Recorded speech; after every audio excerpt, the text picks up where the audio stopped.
بسم اللہ الرحمن الرحیم الحمد للہ رب العالمین اللہم صل علی محمد وعلی آل محمد کما صلیت علی ابراہیم وعلی آل ابراہیم انک حمید مجید۔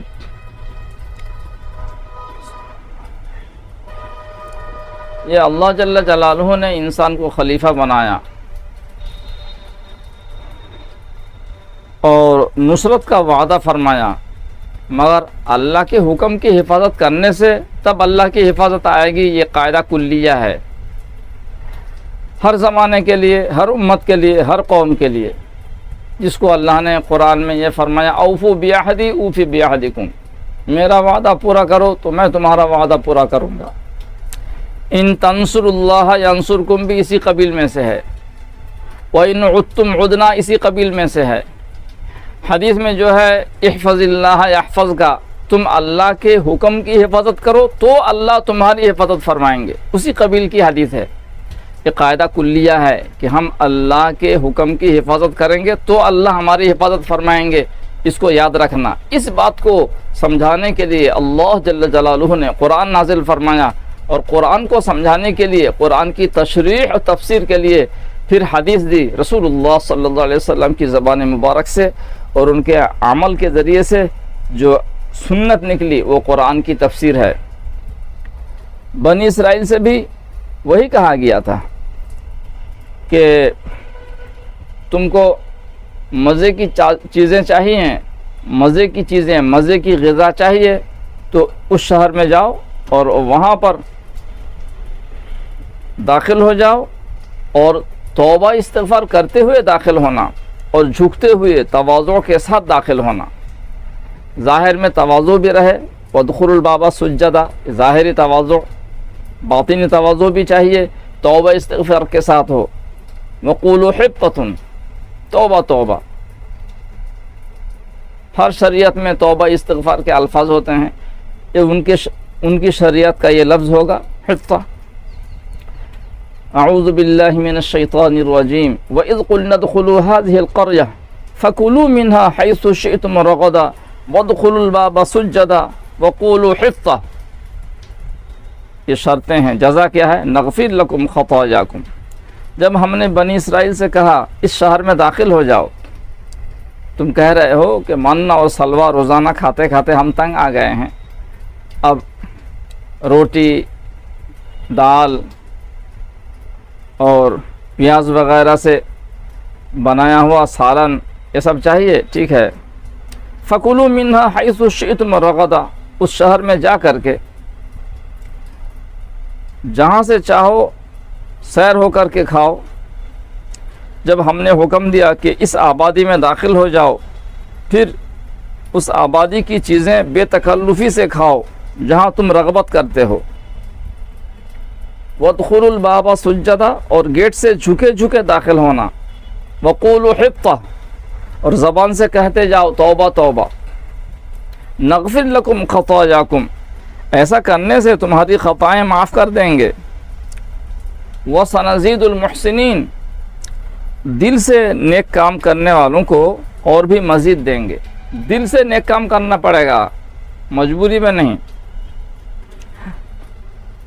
فَبَدَّلَ الَّذِينَ ظَلَمُوا قَوْلًا غَيْرَ الَّذِي قِيلَ لَهُمْ،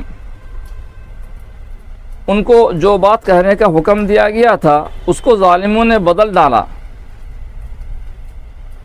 فَأَنزَلْنَا عَلَى الَّذِينَ ظَلَمُوا رِجْزًا مِّنَ السَّمَاءِ بِمَا كَانُوا يَفْسُقُونَ، اس لیے ان ظالموں پر آسمانی مصیبت یا آسمانی آفت نازل کی، اس وجہ سے کہ وہ حکم عدولی کرتے تھے، حکم نہیں مانتے تھے۔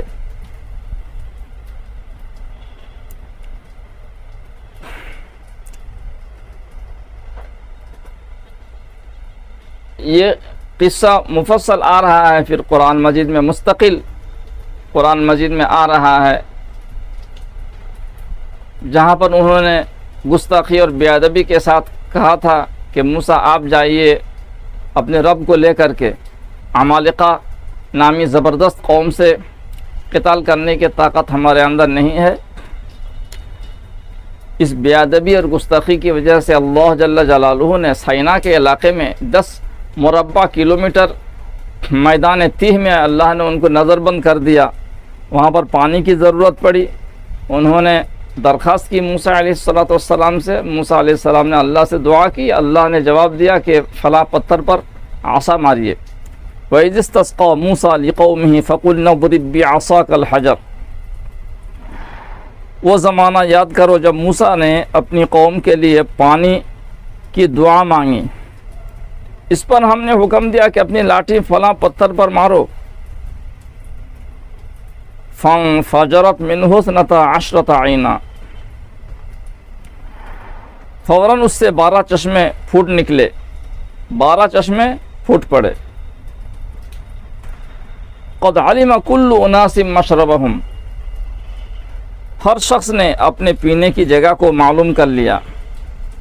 کُلُوا وَاشْرَبُوا مِن رِزْقِ اللَّهِ وَلَا تَعْثَوْا فِي الْأَرْضِ مُفْسِدِينَ، اللہ کے رزق سے کھاؤ پیو، زمین میں فساد پھیلاتے ہوئے مت پھرو۔ قرآنی ترتیب میں، قرآنی بیان میں کبھی کبھی واقعہ کی ترتیب نہیں ہوتی۔ مثال کے طور پر یہ موسیٰ علیہ السلام کے بچپن کے واقعات یہاں نہیں ہیں، سورہ بقرہ میں نہیں، سورہ طٰہٰ میں، سورہ قصص میں موجود ہیں، اور نبوت کے زمانے کے واقعات سورہ بقرہ میں تفصیل سے موجود ہیں۔ تو بچپن، حالانکہ بچپن مقدم ہے، نبوت مؤخر ہے، اس میں اللہ جل جلالہ کی مصلحت ہے، اس لیے وہ شام کے علاقے میں عمالقہ سے پر علاقے میں قتال کرتے ہوئے جانے کی وجہ اب آ رہی ہے۔ وَإِذْ قُلْتُمْ يَا مُوسَىٰ لَن نَّصْبِرَ عَلَىٰ طَعَامٍ وَاحِدٍ، جب تم لوگوں نے کہا کہ موسیٰ ہم روزانہ ایک ہی قسم کے کھانے پر ہرگز صبر نہیں کریں گے، فَادْعُ لَنَا رَبَّكَ يُخْرِجْ لَنَا مِمَّا تُنبِتُ الْأَرْضُ مِن بَقْلِهَا وَقِثَّائِهَا وَفُومِهَا وَعَدَسِهَا وَبَصَلِهَا، لہذا آپ ہمارے لیے اپنے رب سے دعا کریں کہ وہ ہمیں ایسی چیزیں دیا کریں جو زمین میں اگا کرتی ہیں، یعنی ساگ،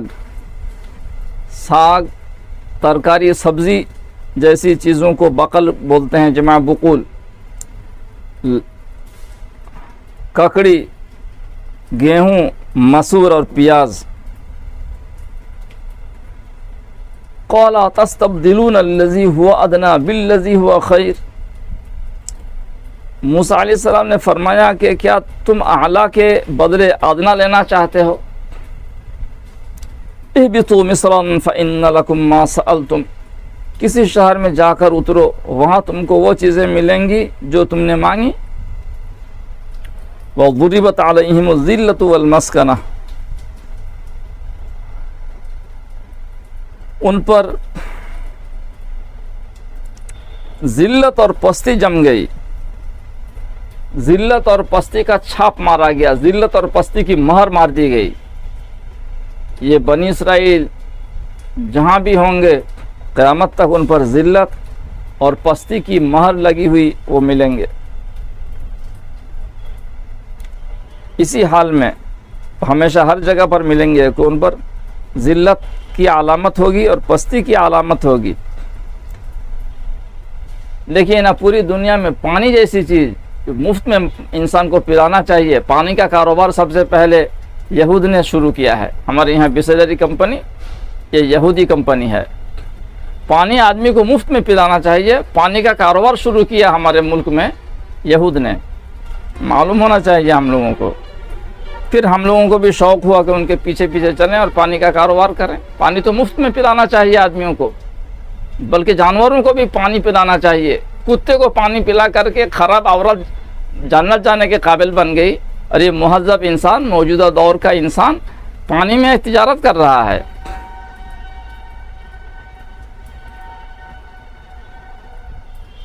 پانی کی تجارت، پانی کو اسٹاک۔ وَبَاءُوا بِغَضَبٍ مِّنَ اللَّهِ، اور غضب الہی کے مستحق ہو گئے۔ ذَلِكَ بِأَنَّهُمْ كَانُوا يَكْفُرُونَ بِآيَاتِ اللَّهِ، وجہ یہ ہے کہ وہ احکام الہی کے منکر ہو جاتے تھے۔ وَيَقْتُلُونَ النَّبِيِّينَ بِغَيْرِ الْحَقِّ، نبیوں کو ناحق قتل کرتے تھے. ذَلِكَ بِمَا عَصَوْا وَكَانُوا يَعْتَدُونَ، یہ اس وجہ سے ہوا کہ انہوں نے نافرمانی کی اور حد سے تجاوز کرتے تھے.